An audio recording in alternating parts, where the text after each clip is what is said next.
got the half of you that are going to be like, oh cool, another elf video. The other half are like, oh shit, what is this freak going to talk about now? So, seriously though, first thing to understand concerning the terminology of Elven-Ffayrie is that these terms have nothing to do with size, and are actually references to the color white, or actually the word light in Old English languages, European. There are all types and varying sizes of Elven-Ffayrie. There are even spirits that appear almost as if nothing more than little lights, kind of reminiscent of the original Tinkerbell. These petite sprites, or will-o'-the-wisps, have been misunderstood as pixies, which is now a term, like a catch-all, used to describe practically all winged fae. The wings are usually a trait exclusive to female fairy, typically sprites and sylphs.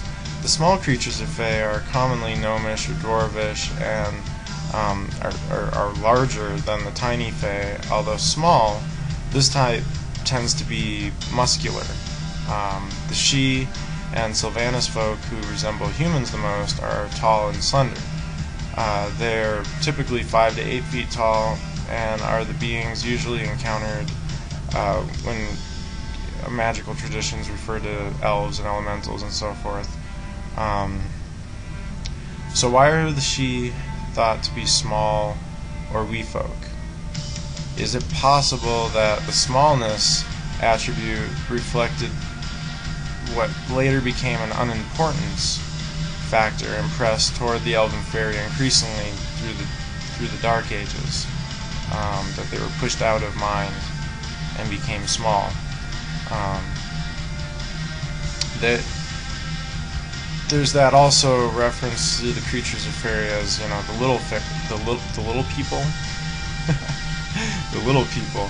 Furthermore, the generalization as fairy is equally insulting to these beings. The word itself is considered almost anathema to them. And I've had questions as far as where this comes from. I've had some questions about that, and this is the name of the tradition there, and the references to it, Age of Fairy, Creatures of Fairie, Faerieland. When I refer to them, I do use this. People have brought this up, this Tuatha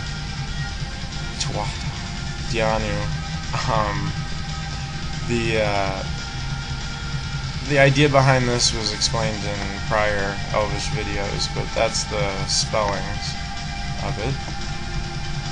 So, anyways, and to give credit, the pictures that started the video, assuming I remember to put them in when I actually make this, the pictures that started the video came from the Secret Lives of Elven-Ffayrie, John Matthews edition, where those came from.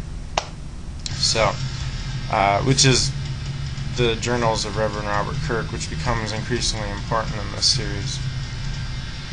So, when addressing these folk in magic or meditation, be sure not to make generalizations. Each type has a name, so focus clearly on that energy current you wish to make contact with. Also, each personification or manifestation of a general current has a name. So it's wise to find out the names of these entities and the manner in which they would prefer you to contact them, or some key or password or code or symbol or whatever it is, whatever relationship you establish.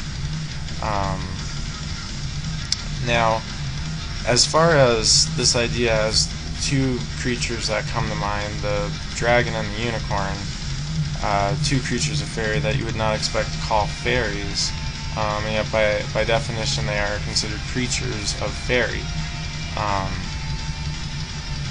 The beings in the other world are basically by definition existing beyond human perceptions, and the other world, as it's been experienced by in the case of Robert Kirk, which was a big, I guess, contributor to the Edaphic tradition underground, the Elven-Ffayrie government is a monarchy, but it's not necessarily the best way to describe their rule because humans kind of use this system of government to set up a dictatorship, so it's not really the same way as we would think of it. But it's still what they refer to it as. It's not abused by the elves, so it's a monarchy because there's a king and a queen in a royal court, and the king and the queen, they sit on the thrones of crystalline light or darkness in the case of the Unseelie court. And so that brings up the point, begs the question, as they say in logic, Seelie versus Unseelie Elvish courts. The split was basically a decision to leave the human surface world. The Seelie court, and this is using Edaphic terminology again, the Seelie court is such, meaning blessed, and they are interpreted as the Shining Ones who descended from the tribe of Dianu. And these figures remain in, as it is said in lore, a timeless dimension even today. Celtic mythology refers to the Seelie court as the trooping elves, who are best making their nomadic moves, or raids as it's called, once each quarter of the solar year, or the Coronar. And the purpose of this practice is to uphold a tradition, and also because the Elven-Ffayrie are simply restless by nature as a result of human presence, its effect on their lives, ecological responsibility, what have you. It's also possible that the genetic memory of constant flight, long travel periods, and using the trees for days on end as watchtowers and for safety and security have kind of left the Elven-Ffayrie a bit edgy. So the Seelie blessed and Unseelie unblessed courts are virtually identical, except that one reigns in light, the other in darkness. The cultural development and social progression of the two kingdoms emerged separate but the same. The main separation between them is a split over humans. The Unseelie court are more commonly known as Dark Elves because they brood in their dark crystal caverns and chambers, subterranean kingdoms. They are bitter against humans and do not share in the belief in aiding humans in their transitions and attainment of the truth and worldly knowledge and all that good stuff. And then there's also the Elven-Ffayrie use of human simulacra as vehicles to experience the surface world, which they also don't agree with. So we will get in more into the nature of the elves and Seelie and Unseelie court as we progress into this series even farther.